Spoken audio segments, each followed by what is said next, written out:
everyone, it's July 16th, and that means that if today is your birthday, you share it with serial killer Charles Ray Hatcher, known as Crazy Charlie, who confessed to murdering 16 young children between 1969 and 1982. And that is him right up there. Hatcher was born in rural Missouri in 1929, and his father was an abusive alcoholic. He was small for his age and was teased relentlessly in school, causing him to lash out and physically attack classmates. When he was just 6, he was with his brother while he was flying a kite with a copper wire. The kite struck a high-voltage power line, electrocuting his brother, killing him instantly. Shortly after this incident, his parents divorced, and Hatcher spent the rest of his childhood with his mother as she cycled through a series of marriages and divorces. At the age of 18, Hatcher was convicted of auto theft for stealing a logging truck from his employer, for which he received a suspended sentence. This was the start of a string of crimes that saw him in and out of prison 6 times over the next few years, including for burglary, auto theft, forgery, and escaping from prison. In 1959, Hatcher's crimes ramped up when he attempted to kidnap a newsboy, but luckily the boy escaped and Hatcher was sent back to prison.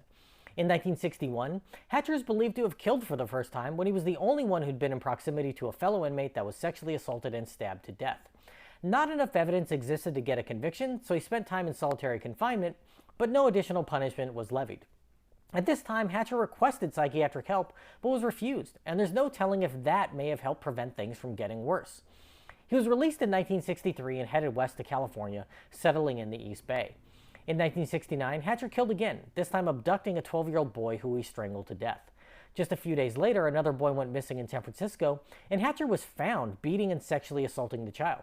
The boy survived, and Hatcher was back in custody, and he served time for the second attack, but the murder he just committed wasn't yet tied to his actions. After receiving parole in 1977, Hatcher returned to Missouri, where a 4-year-old boy turned up dead after having been sexually abused. A mentally impaired local man who'd been abused himself as a child confessed to the murder, but it was in fact Hatcher's work. In 1984, Hatcher was finally connected to the true evil deeds he had committed when an 11-year-old girl was found dead and evidence tied him to the scene. When questioned by police, he confessed to killing 15 children and drew a map leading to the remains of his missing victims. The prisoner who falsely confessed to his crime was released, and Hatcher was convicted and sentenced to life in prison. A year later, he was convicted of the 11-year-old's murder and requested that the jury give him the death penalty. They refused, and he was set to face further trials for his additional murders when he hanged himself just 4 days later in his cell. Who knows if earlier psychiatric intervention could have helped Hatcher and saved the lives of more than a dozen children? We'll never know.